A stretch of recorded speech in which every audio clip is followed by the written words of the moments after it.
네, 오늘은 요한계시록 20장 자기 행위를 따라 책들에 기록된 대로라는 제목으로 말씀을 함께 나누도록 하겠습니다. 바른 하나님의 말씀을 가르치는 사람, 진리로 거짓과 싸워 이기는 교사, 목사, 전도자를 백마를 탄 자, 기사로 상징하고 있습니다. 진리로 논쟁했던 백마 탄 기사 가운데 한 명은 순교한 사도 바울입니다. 사도 바울의 입에서 나온 진리의 말씀, 예수 그리스도의 말씀, 이 재판과 순교로 인하여 많은 사람들이 회심하고 교회 공동체로 들어왔는데 1세기 말에 기독교인의 숫자가 최대 200만 명으로 추산되기도 합니다. 1절, 또 내가 보매 천사가 무저갱의 열쇠와 큰 쇠사슬을 그의 손에 가지고 하늘로부터 내려왔다고 합니다. 하늘에서 천사 심부름꾼이 내려오는데 열쇠와 큰 쇠사슬을 가지고 있다는 것입니다. 열쇠, 큰 쇠사슬을 가지고 온 이유는 오늘 현대사회에서 범죄를 저지르면 죄인을 구속하여 재판을 하는데 무조건 사형시키지 않고 징역 1년, 2년과 같이 한시적으로 옥에 가두게 됩니다. 이렇게 처벌하는 이유는 그 범죄자가 반성하고 돌이킬 시간을 주는 것이고 다시 한번 기회를 주는 것입니다. 보통 범죄자들이 구속되는 장면에서 사람들은 범인만을 주목하게 되는데 이 요한계시록에서 주목해야 할 것은 범인이 아니라 그 범인을 잡아들이는 천사 심부름꾼입니다. 특히 천사 심부름꾼이 큰 쇠사슬과 함께 가지고 있는 열쇠를 보여주고 있는데 이것은 잡을 수도 있고 풀어줄 권세도 있다는 것을 암시하는 것입니다. 이 범죄자의 해악이 너무 크지만 잠시 풀어줘도 이 천사 심부름꾼들은 이 범죄자를 다시 잡아들이면 되기 때문에 풀어줄 수 있는 것입니다. 지금 이 쇠사슬과 그 다음에 그 열쇠를 함께 가지고 있는 이 하나님의 심부름꾼들이 있는데 그들은 범인을 잡아들이기도 하지만 열쇠가 있어서 풀어주기도 합니다. 풀어주는 이유는 뭐냐? 그들이 돌이키기를 바라고 있는 거죠. 새 삶을 살기를 바라고 풀어주지만 그러나 다시 재범을 저지른다면 다시 그 쇠사슬로 잡아들일 수 있다는 거죠. 잡아들일 수 있기 때문에 풀어주는 거라는 거죠. 2절, 용을 잡으니 곧 예배미요 마귀요 사탄이라 잡아서 1000년 동안 결박하였다고 합니다. 천사 심부름꾼이 잡아들인 범인은 사람이 아니라 용입니다. 용을 잡았는데 옛 뱀이고 마귀고 사탄이라고 합니다. 이 구절에서 사도 요한이 설명하고자 하는 것은 용, 뱀, 마귀, 사탄이 아니라 이 용, 뱀, 마귀, 사탄을 때려잡는 천사 심부름꾼입니다. 이 용, 뱀, 마귀, 사탄의 죄가 징역 1000년이라는 이 표현은 그만큼 흉측한 범죄자, 중대 범죄자를 이 천사 심부름꾼이 잡아왔다는 것입니다. 이 범인을 잡아왔는데 이 범인이 징역 1000년이라는 거죠. 이 심부름꾼 천사가 누군지 궁금해 할 수밖에 없는데 이 천사는 앞서 19장에서 너와 및 예수의 증언을 받은 내 형제들과 같이 된 종 바울일 수 있습니다. 바울은 예수 복음에 대적하는 자, 공공연히 하나님을 지어낸 허구다. 예수 그리스도는 태어난 적 없다라고 크게 떠드는 황제와 같은 사람과 논쟁하여 그들을 거짓말을 굴복시켰고 거짓말쟁이들의 거짓말을 체포 구속한 사람입니다. 이 용은 권력, 지위를 가지고 태연하게 불신앙의 말을 하고 하나님을 모독하고 비진리, 거짓말을 옹호하는 자인데 하늘에서 내려온 천사 심부름꾼에 의해서 쇠사슬에 묵혀 이미 체포된 것입니다. 그러니 이 용에 대해서는 관심을 가지지 않아도 된다는 것입니다. 이 용은 체포된 범인입니다. 근데 이 체포하는 사람이 누굽니까? 이 거짓말, 높은 지위에 있으면서, 대통령의 지위에 있으면서 버젓이 하나님을 모독하는 말을 하고, 비진리의 말을 하는 이 비진리를 하나님의 천사, 이 심부름꾼이 체포를 한다는 거예요. 체포영장을 발부해서.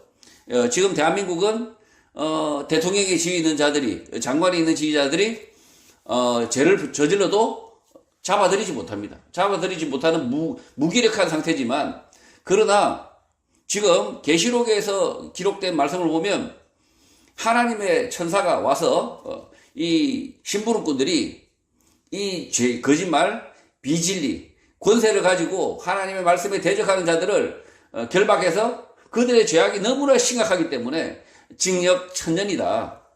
이렇게 말하고 있는 거죠.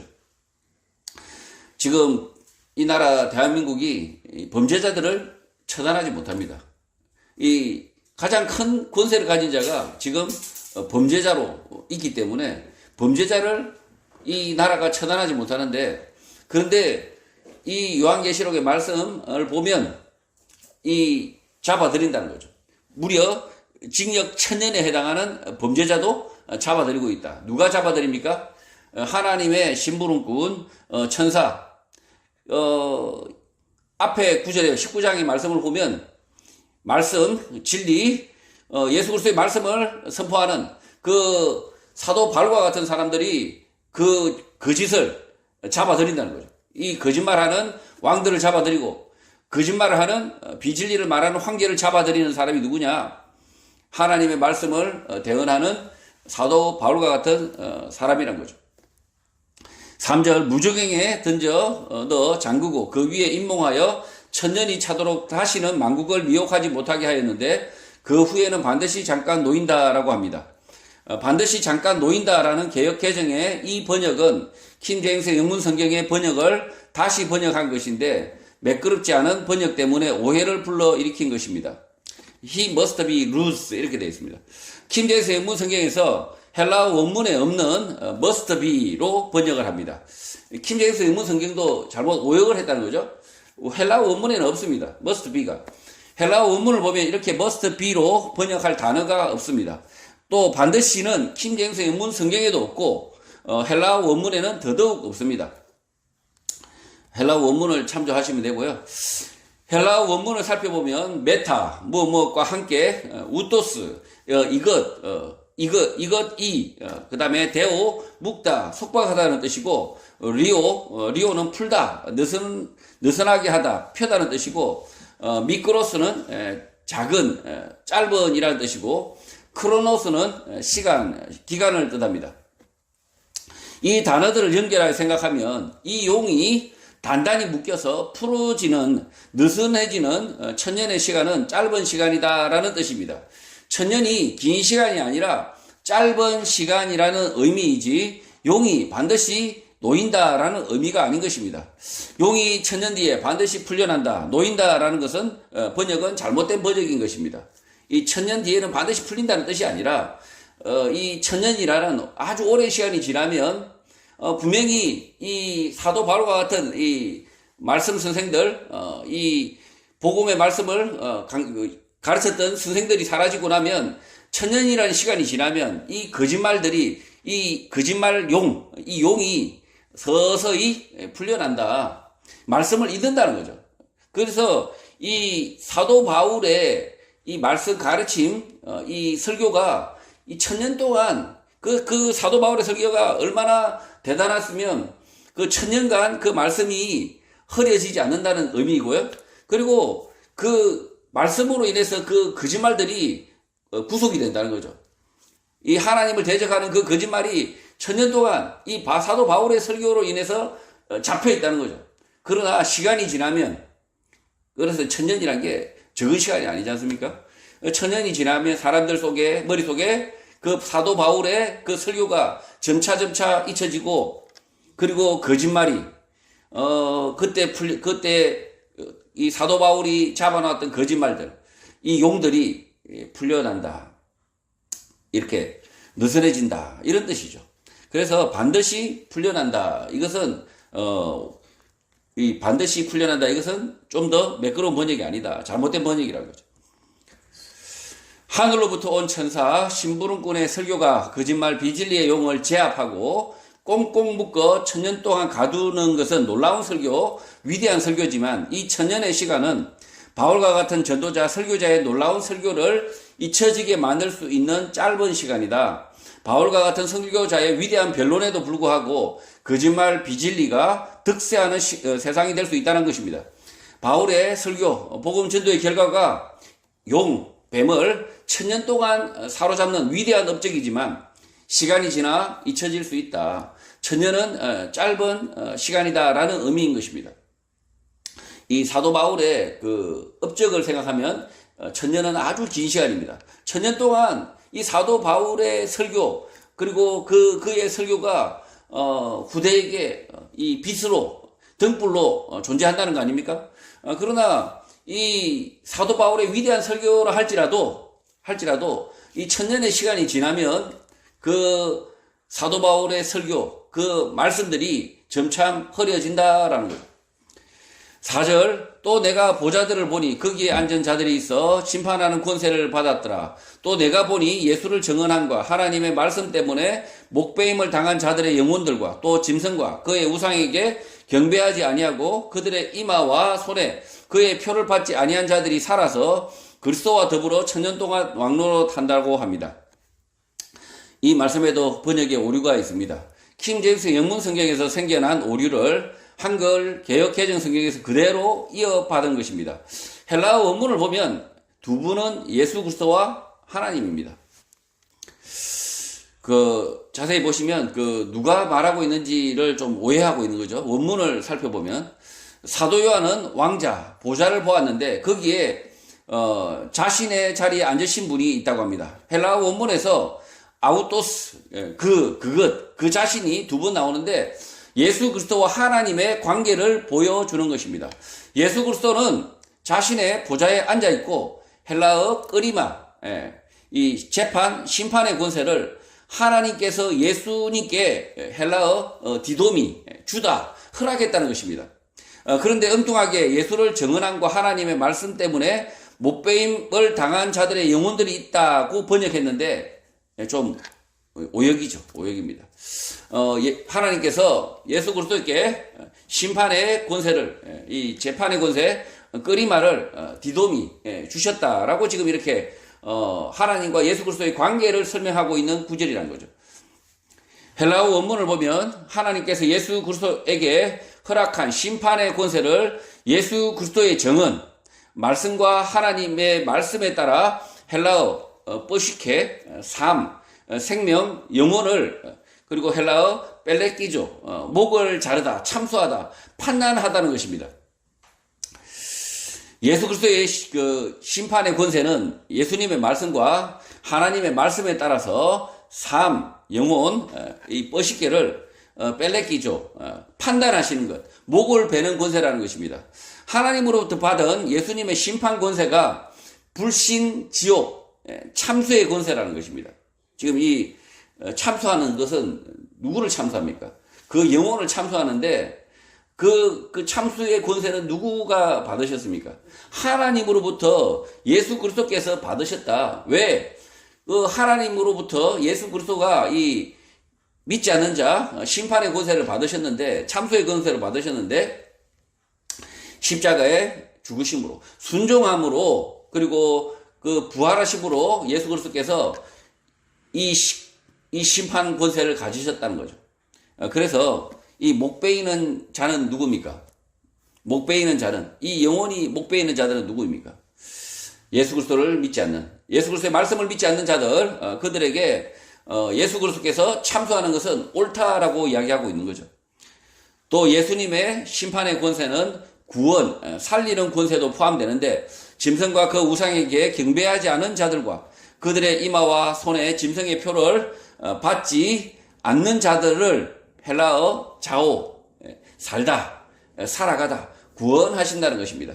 예수님의 심판 권세는 믿지 않는 자들을 참수, 지옥으로, 믿는 자들은 삶, 영생으로 판단하신다는 것입니다.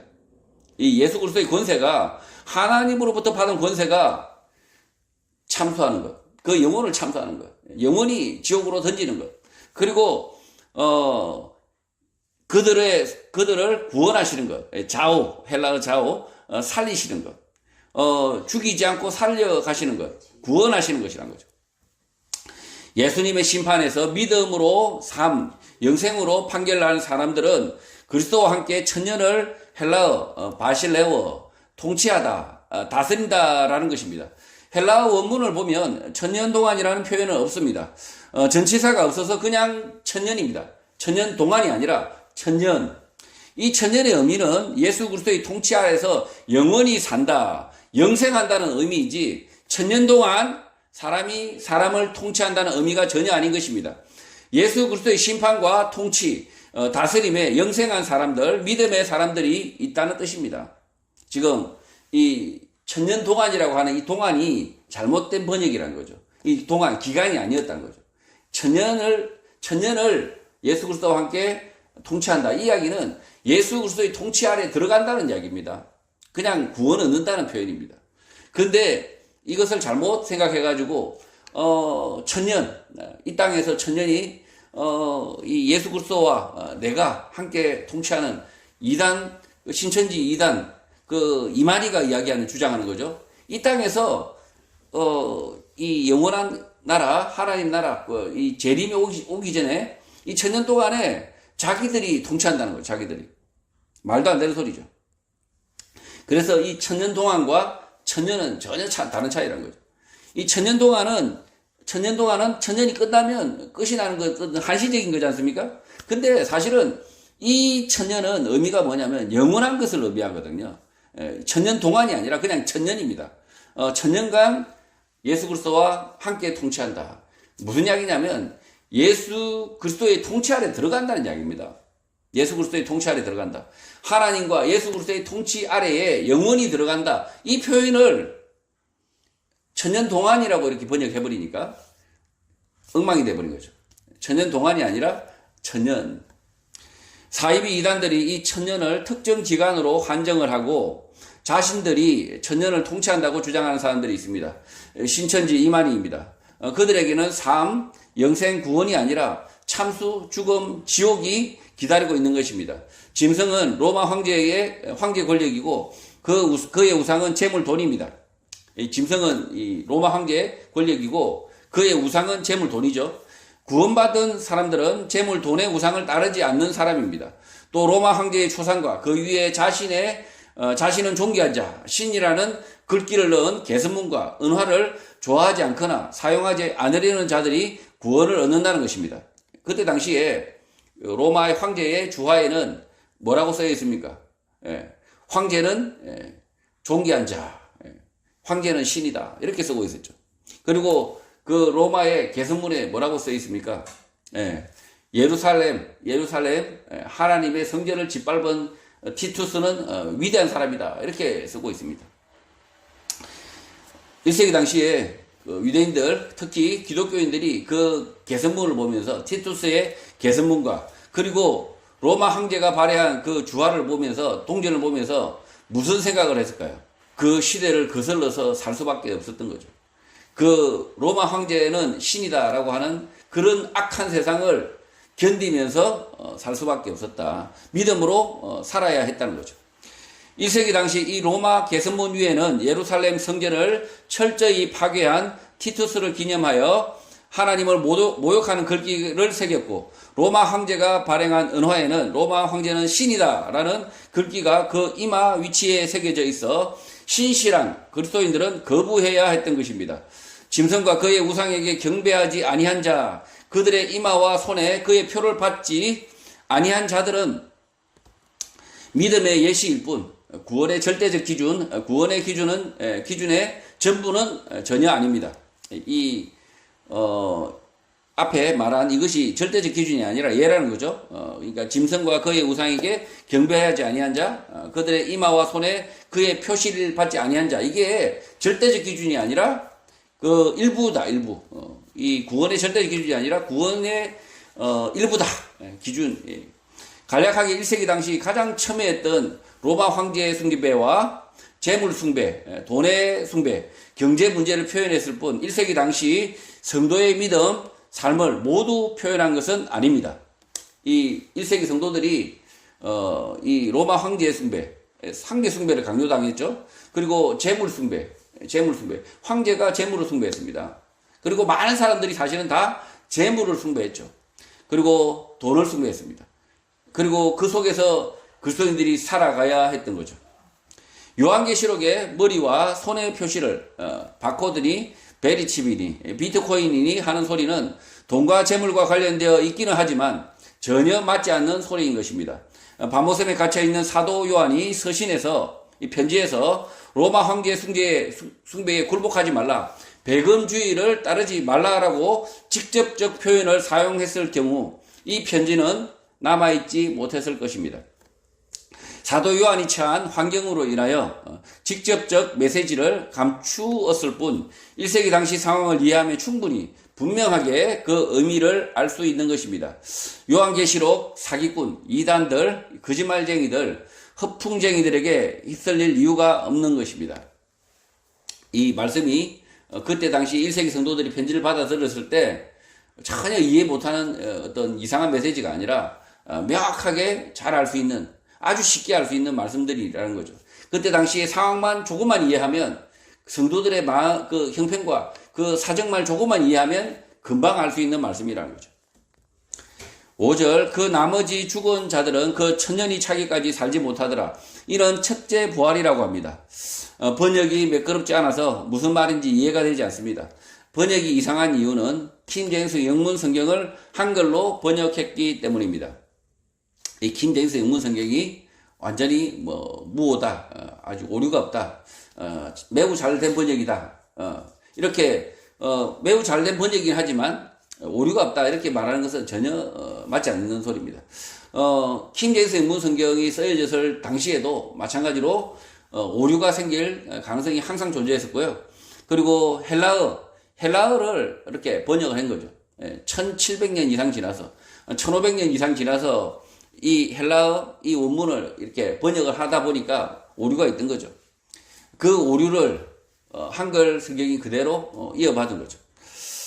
헬라어 원문을 살펴보면 헬라어 리포스, 남아있는 나머지의 헬라어 네크로스, 시체, 사체, 천년을 헬라어 텔레오, 채우다, 완성하다, 헬라어 아크리, 하기까지, 헬라어 우가 아니, 헬라어 좌우가 살다, 살아가다라는 뜻입니다. 이 헬라어 원문을 다시 쭉 살펴보면 연결하면 남아있는 시체는 천년을 채우기까지 살아있다, 남아있지 않다는 뜻이 됩니다. 결국 백마를 탄 기사와 하나님의 군대의 승리, 말씀의 승리, 진리의 승리의 기억들, 흔적들이 천년을 넘기지 못한다, 영원히 기억되지 못하고 퇴색된다는 것입니다. 그리고 이것은 헬라어 이 프로토스, 첫째, 이 헬라어 아나타시스, 부활, 재생이라고 말하는 것입니다. 이 첫째 부활 이렇게 이야기하고 있는데, 이 헬라어 아나타시스를 문맥으로 따라 읽어보면 첫 번째 부흥으로 읽는 게 맞습니다. 첫째 부활, 둘째 부활 이렇게 있는 것이 아니라 이 부활은 첫 번째 부흥으로 읽는 게 훨씬 더 문맥에 맞다는 거죠. 1세기 당시 백마를 탄 기사 바울의 설교, 전도, 진리의 승리로 많은 믿지 않는 사람들이 교회를 찾아오게 되는데 이것을 첫 번째 부흥이라고 부르는 게 맞는 것입니다. 생뚱맞게 첫 번째 부활이라고 직역을 하니까 앞에 백마 탄 기사의 승리로 죽은 헬라어 네크로스, 시체, 사체가 다시 살아났다, 부활한 것으로 오해할 수 있는데 잘못된 번역인 것입니다. 말씀의 승리 이후 첫 번째 부흥의 여파가 천년을 간다는 뜻인 것입니다. 그러니까 이게 이 첫 번째 부활이 뭐냐? 1세기 당시에 사도 바울의 순교로 인해서 그리고 사도 바울과 그들의 그 전도자들이 복음을 전함으로 인해서 많은 영혼들이 사실은 죽었던 사람들이 살아서 들어오죠. 살아서 들어옵니다. 살아서 돌아오니까 죽었던 영혼이 살아서 돌아오니까 이것을 뭐라고 불렀습니까? 첫 번째 부흥, 첫 번째 부흥으로 불렀던 거죠. 근데 이것을 오해를 해서 첫 번째 부활이다 이렇게 이야기해버리면 이상한데 부활이 또 있나? 첫 번째 부활도 있고 두 번째 부활이 있고 이렇게 오해할 수 있다는 거죠. 그래서 이 문장을 자세히 살펴보면 첫 번째 부흥으로 일컫는 것이 맞다는 거죠. 6절, 이 첫째 부활에 참여하는 자들은 복이 있고 거룩하도다. 둘째 사망이 그들을 다스리는 권세가 없고 도리어 그들이 하나님과 그리스도의 제사장이 되어 천년 동안 그리스도와 더불어 왕노로 탄다고 합니다. 헬라어 원문을 따라 다시 번역을 하면 첫 번째 부흥에 참여하는 자들은 복이 있고 거룩하다고 합니다. 1세기 초대교회에 성도로 참여한 그들에게 복이 있다라고 이야기하는 거죠. 바울의 순교 이후 1세기 교회에는 많은 믿지 않는 사람들이 찾아와 복음을 듣게 되었는데 이들에게 복이 있다, 거룩하다라고 말하는 것입니다. 1세기 교회를 찾아온 사람들은 당시 로마 제국의 물질주의, 배금주의 세태를 버리고 가난하고 보잘것 없어 보이는 이 신약교회, 처음 세워진 교회에 찾아와서 믿음 생활을 처음 시작했는데 그들에게 복이 있다, 거룩하다라고 말하고 있는 것입니다. 지금 1세기 교회가 처음 세워진 교회입니다. 예수 그리스도의 십자가 죽으심 이후에 처음 세워진 교회, 사도 바울과 그 예수의 제자들이 세운 교회, 그 교회가 얼마나 보잘것 없었겠습니까? 제도도 없고요, 심지어 뭐 교회당을 어떻게 지어야 될지 그런 것도 뭐 없고, 처음 그들에게는 난생 처음 세워진 교회입니다.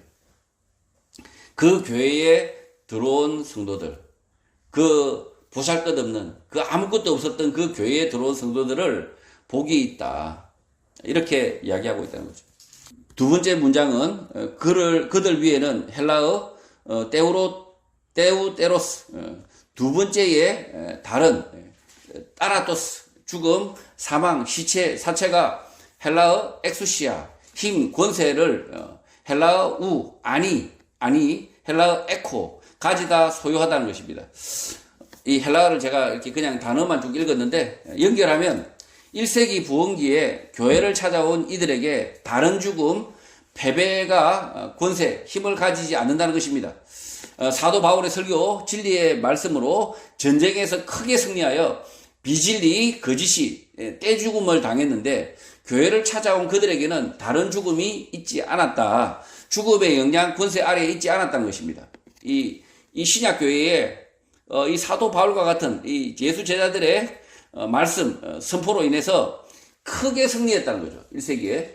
크게 승리해서, 그래서 이 비진리, 거짓말이 떼죽음을 당했는데 그 비진리의 영향 아래에 있지 않다. 1세기 성도들은 그 죽음의 권세에 있지 않다. 이런 표현이란 거죠. 이 말씀을 오해하여 첫 번째 부활하는 사람들이 있고 그들은 두 번째 사망이었고 영생하는 사람들인데 이 땅에서 왕노릇한다라고 번역하면 이단 사이비가 되는 것입니다. 마지막 문장은 도리어 그들이 하나님과 그리스도의 제사장이 되어 천년 동안 그리스도와 더불어 왕노릇한다고 하는데 천년 동안이라는 개역개정 성경의 번역은 잘못된 번역입니다. 킹제임스 영문 성경에서도 헬라어 원문과 같게 a thousand years 앞에 within, until 가선 전치사가 없어서 천년 동안이 아니라 천년을 산다라고 번역하는 것이 맞는 것입니다. 여기에서는 킹제임스 영문 성경이 제대로 번역한 거죠. 앞에 가 없습니다. 그냥 a thousand years, 천년을 함께 산다라고 번역하고 있습니다. 헬라어 킬리오스는 천이고 헬라어 에토스는 년인데 그 앞에 전치사가 없어서 천년을 통치한다는 뜻이고 이 천년은 영원한 시간을 상징하기 때문에 영원히 통치한다라는 뜻이 되는 것입니다. 영원히 통치한다. 누가 통치하십니까? 예수 그리스도가 통치한다. 하나님께서 통치하신다. 거기에 우리가 영원히 산다는 거죠. 또 하나님과 그리스도의 제사장이 되어 왕노릇한다라는 부분은 잘못된 번역입니다. 하나님과 그리스도가 통치하는 나라의 제사장이 된다. 영원한 천국에서 산다라는 표현이 맞는 것입니다.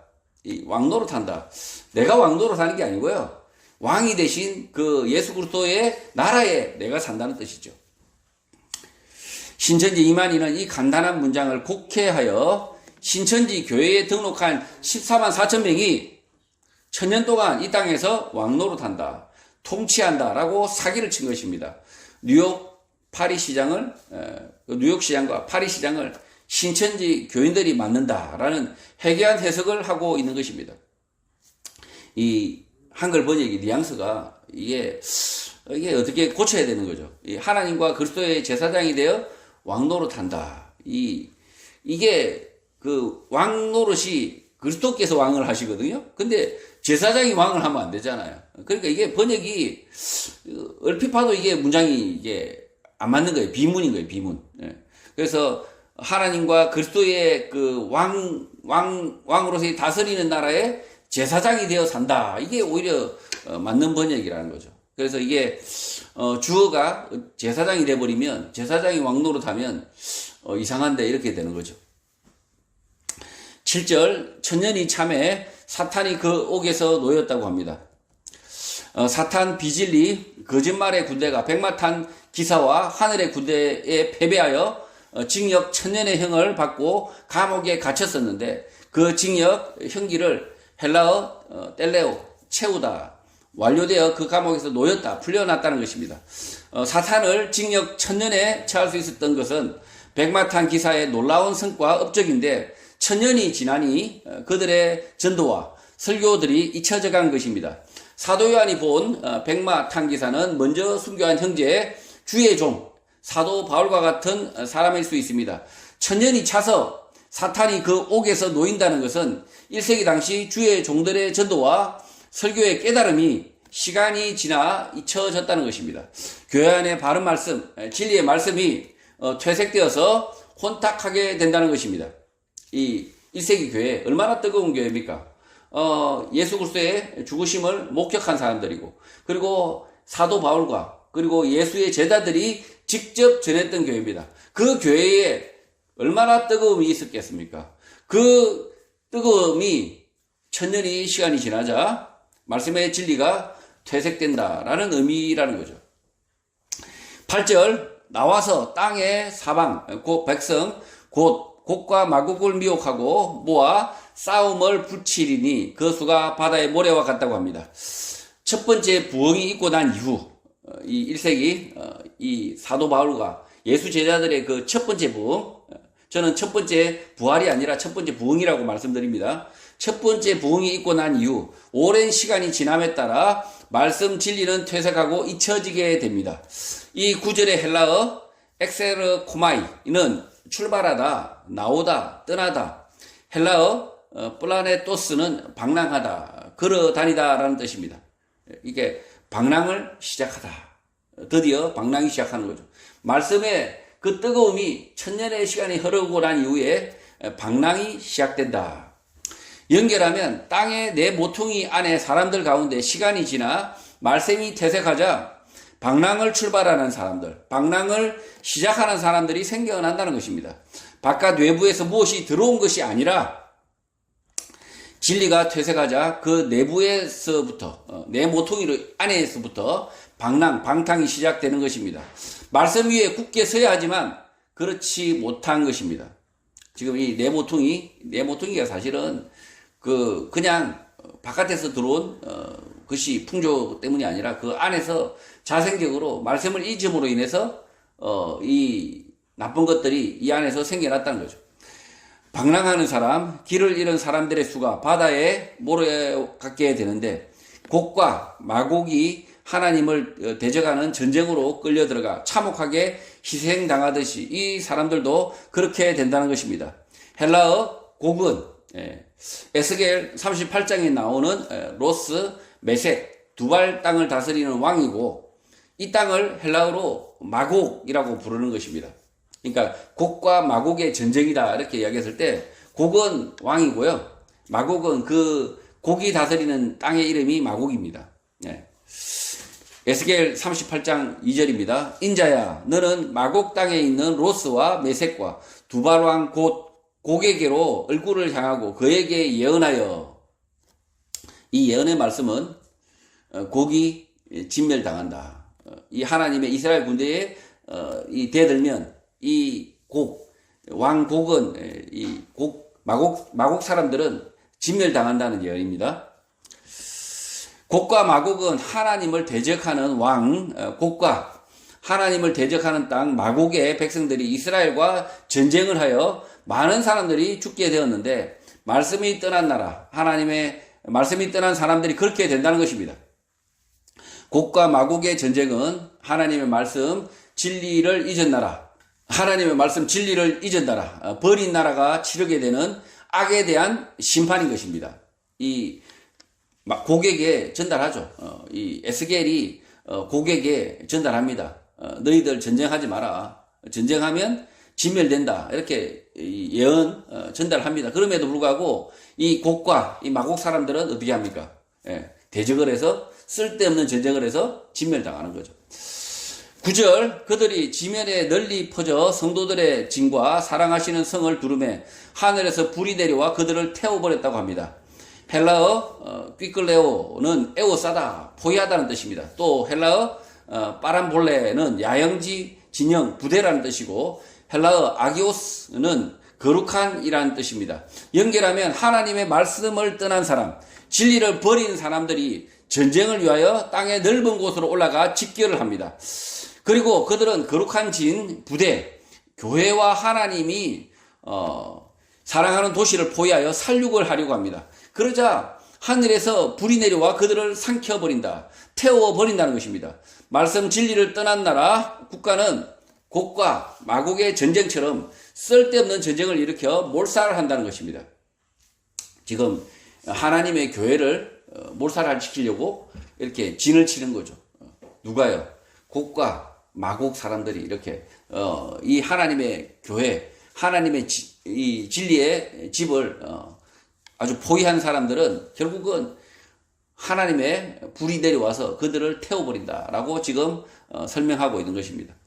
10절 또 그들을 미혹하는 마귀가 불과 유황못에 던져지니 거기는 그 짐승과 거짓 선지자도 있어 세세토록 밤낮 괴로움을 받는다고 합니다. 길을 잃게 만드는 헬라어 디아블로스, 중상자, 명예를 훼손하는 자, 거짓말쟁이, 마귀가 불과 유황의 호수 못에 던져진다고 합니다. 거짓말쟁이들이 던져진다. 거짓말쟁이들이 지옥으로. 디아블로스, 마귀가 하는 일은 하나님이 말씀 진리를 하나님 말씀의 진리를 가리거나 비틀고 중상모략하여 사람들을 길을 잃게 만드는 것인데 불과 유황의 호수 못에 던져진다는 것입니다. 이 마귀가 하는 짓이라는 거죠.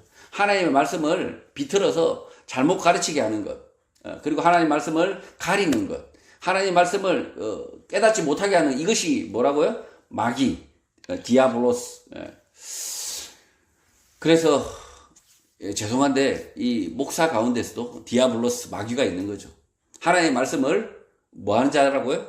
중상모략하는 자, 비트는 자. 이게 마귀라는 거죠. 목사의 옷을 입고 있지만 그가 하나님의 말씀을 뒤트는 자들, 거짓 가르치는 자들, 이 자들은 마귀라는 거죠. 불과 유황의 호수, 못은 물이 없고 대신 용암과 불이 타고 있고 유황 연기가 타오르는 곳, 사람이 견딜 수 없는 곳인데 거기에 던져진다는 것입니다. 이 불과 유황 호수, 못에 짐승 로마 황제와 거짓 선지자도 던져서 세세토록 밤낮 괴로움을 받는다, 고문을 당한다는 것입니다. 헬라어 파사디스테스는 고문하다는 뜻으로 불과 유황 연기로 밤낮으로 고문하는 곳, 지옥으로 떨어진다는 것입니다.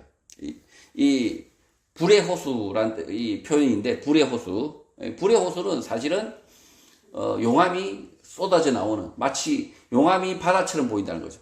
뜨거운 이 불이 이 바다처럼 보이고 그 위에 유황, 가스가 올라오는 거죠.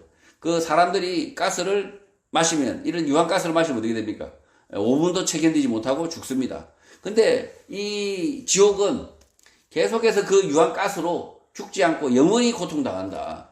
그 뜨거운 불에 용암과 같이 불타는 이 불 속에 던져진다라고 지금 성경은 말하고 있습니다. 11절 또 내가 크고 흰 보좌와 그 위에 앉으신 이를 보니 땅과 하늘이 그 앞에서 피하여 간데 없다고 합니다.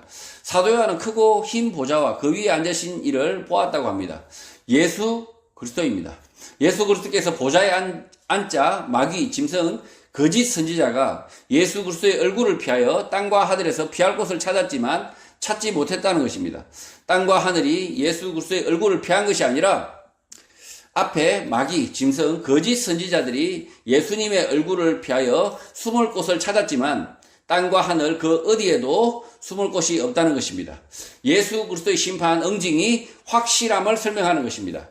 헬라어 피게, 도주하다, 도망하다, 추방하다는 뜻인데 마귀가 득세할 때 짐승과 거짓 선지자들이 득세를 예수 그리스도의 얼굴 진리의 말씀 앞에서 짐승 거짓 선지자들이 도망한다는 뜻인 것입니다.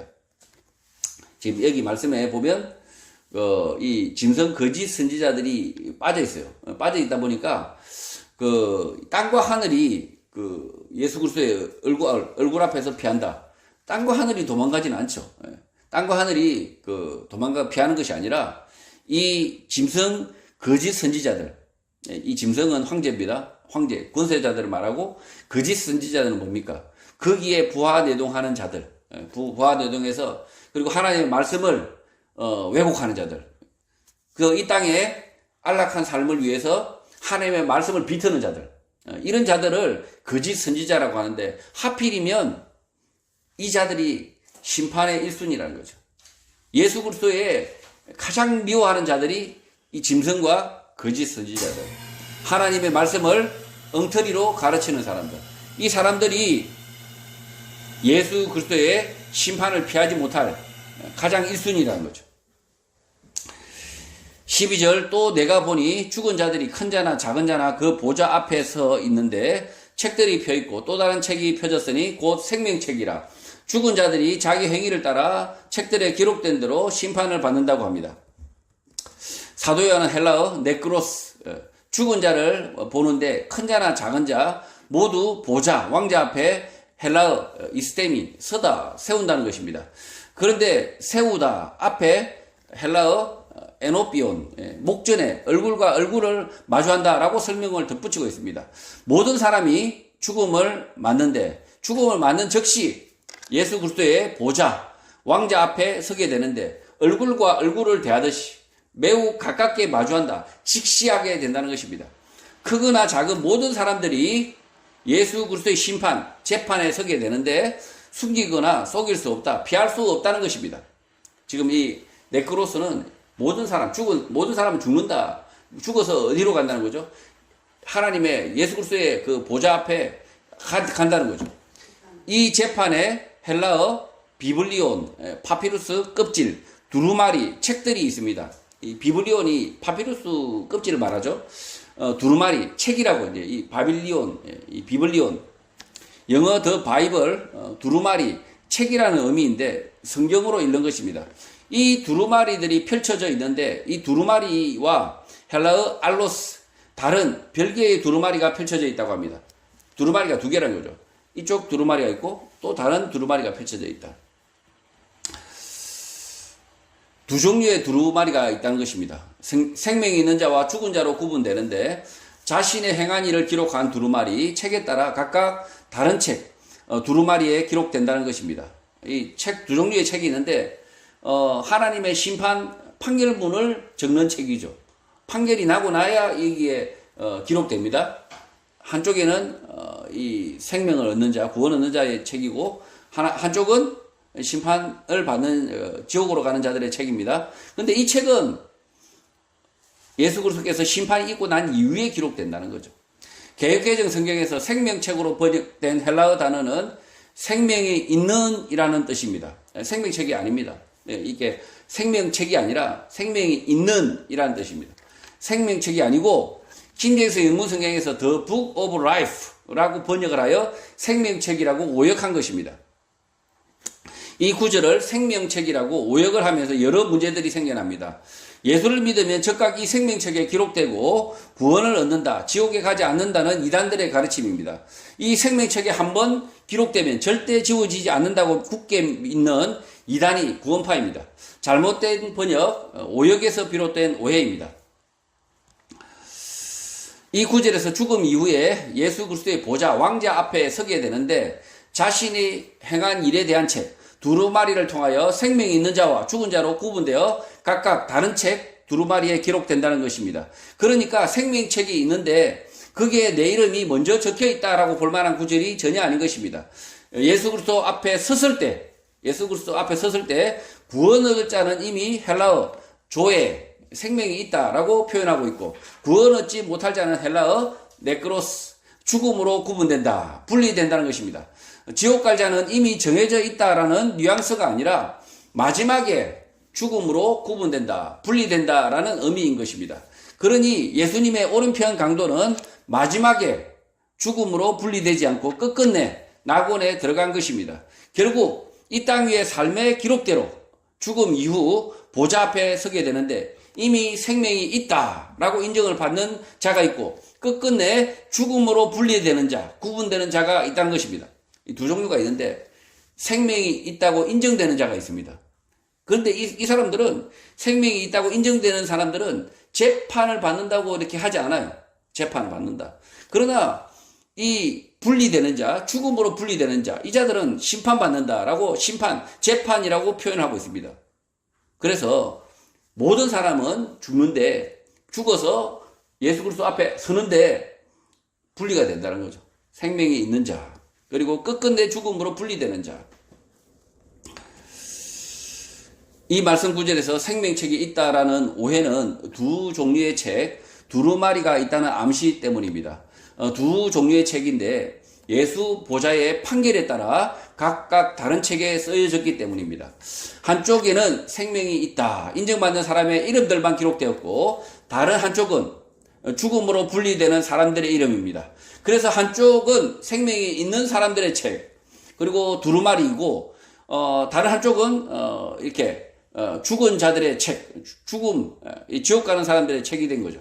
그래서 이 생명이 있는 사람들의 책, 두루마리라고 불려질 수도 있기도 하지만 생명책이라고 번역하면 오역인 것입니다.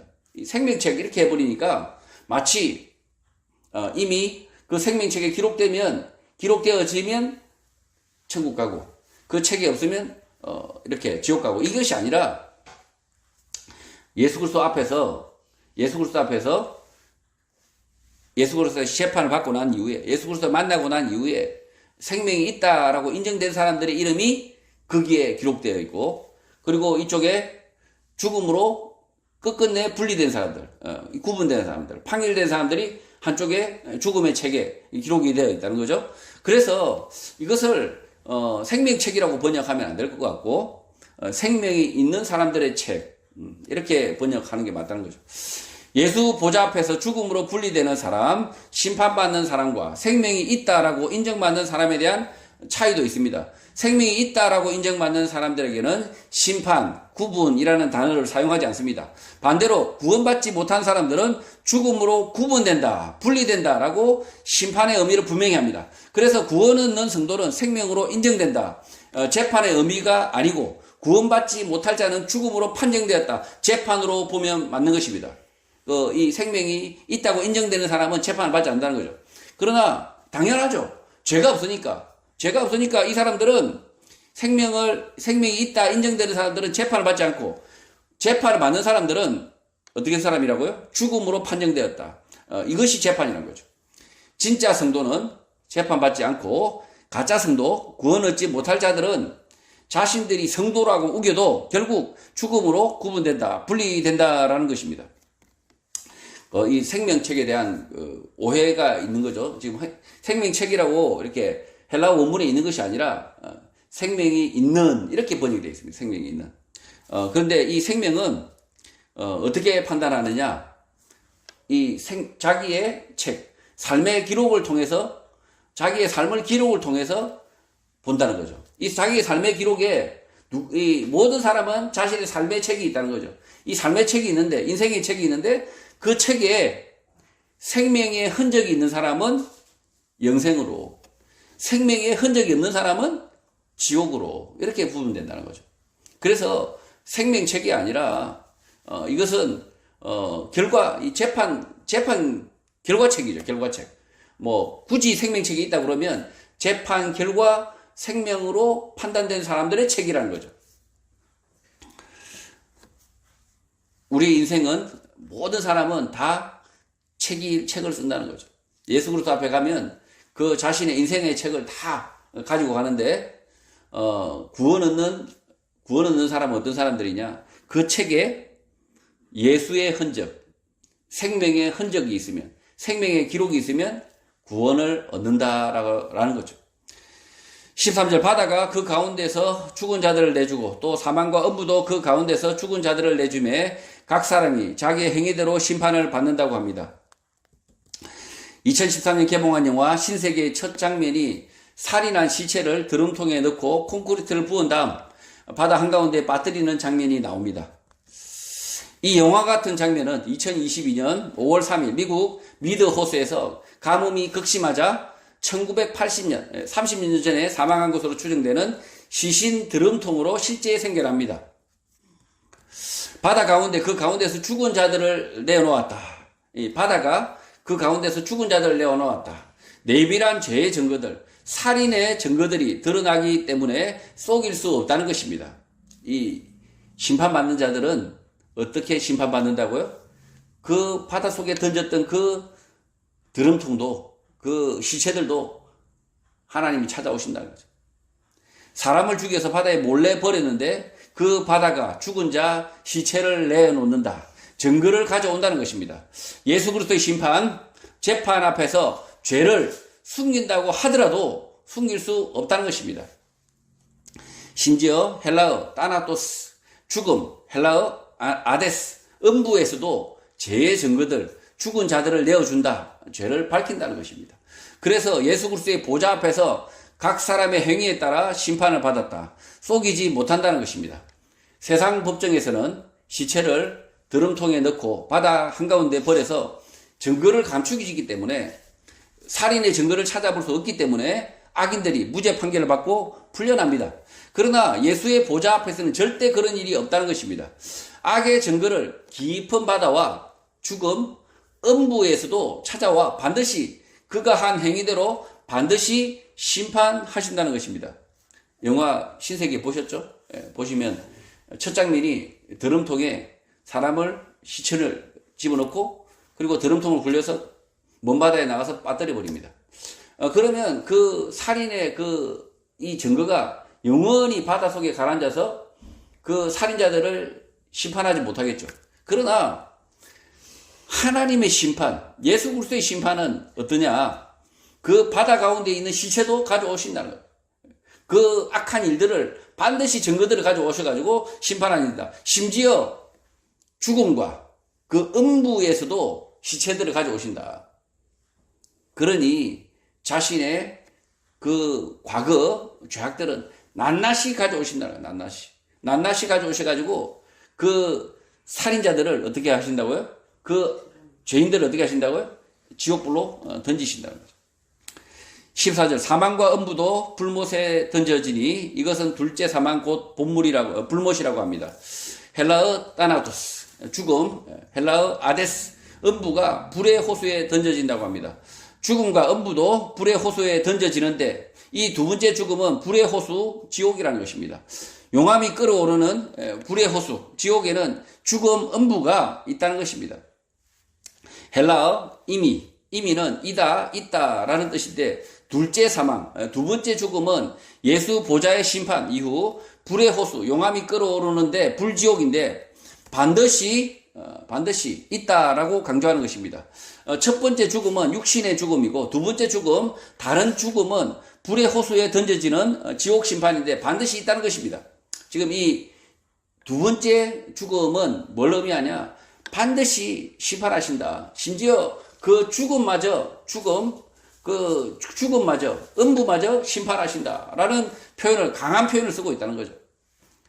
그래서 이 죄의 문제는 반드시 하나님께서 심판하신다는 거죠.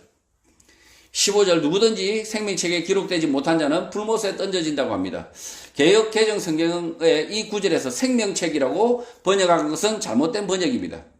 헬라어 원문에서 생명책으로 번역할 문장이 아닌데 킹제임스 영문 성경에서 The Book of Life로 번역을 하여 오역한 것입니다.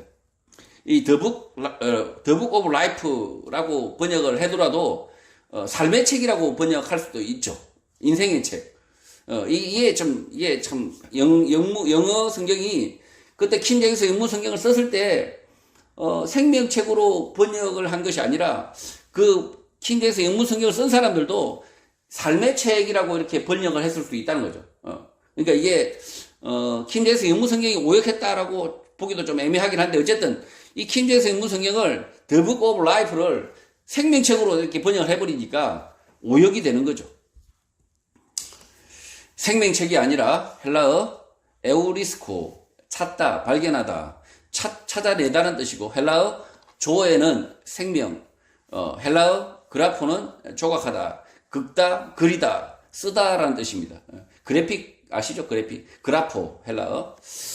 연결하면 자신의 두루마리 책에서 생명의 기록을 찾지 못한다면 불의 호수, 지옥으로 던져진다는 것입니다. 누구든지 생명책에 기록되지 못한 자는 불모 지옥에 들어간다는 의미가 아니라 누구든지 자신의 책, 자신의 두루마리에서 생명의 기록을 발견할 수 없다면, 찾아낼 수 없다면 불의 호수로 던져진다는 것입니다. 그러니까 자신의 삶의 책, 자신의 삶의 두루마리에서 생명의 기록이 없다면, 생명의 기록을 발견할 수 없다면 지옥으로 던져진다. 생명책이 아니라 자신의 삶의 책, 두루마리에서 헬라어 조에, 조에, 그리고 그라포, 생명의 기록, 생명의 흔적이 없다면 불의 호수 지옥에 던져진다는 것입니다. 그러니까 이게 조에가 그리고 바로 그라포가 바로 이어집니다. 헬라 단어가 조에 그라포 이렇게 이래서 생명의 기록, 생명의 흔적으로 번역된다는 거죠. 누구든지 생명책에 기록되지 못하면이 아니라 누구든지 자신의 책에서 생명의 기록, 생명의 흔적을 발견할 수 없다면 지옥에 던져진다는 뜻입니다. 이 말씀 구절에서 분명히 자신의 삶의 기록, 책에서 생명의 기록, 흔적을 찾겠다고 말씀합니다. 예수 그리스도를 믿는 믿음의 흔적, 생명의 기록을 찾아내시겠다. 헬라어 에우리스코, 발견하겠다는 것입니다. 그러니 예수 그리스도를 믿는 믿음, 생명의 흔적, 기록이 있다면 발견 안 될까봐 걱정할 필요가 없다는 것입니다. 반대로 예수를 믿는 믿음의 기록, 생명의 기록, 흔적이 자신의 기록, 책이 없다면 지옥에 던져진다는 것입니다. 이 예수 그리스도께서 각 사람의 인생에서 그 생명의 기록, 믿음의 기록, 이 기록을, 흔적들을 반드시 찾아내시겠다. 반드시 찾아내시겠다. 그러니까 그 생명의 기록, 믿음의 기록, 자기 삶 속에서 믿음의 흔적이 있는 사람들은 못 찾을까봐, 예수님께서 못 찾으실까봐 걱정할 필요가 없다. 그래서 구원 얻지 못할까봐 걱정하는 사람, 그 사람은 왜 걱정할까요?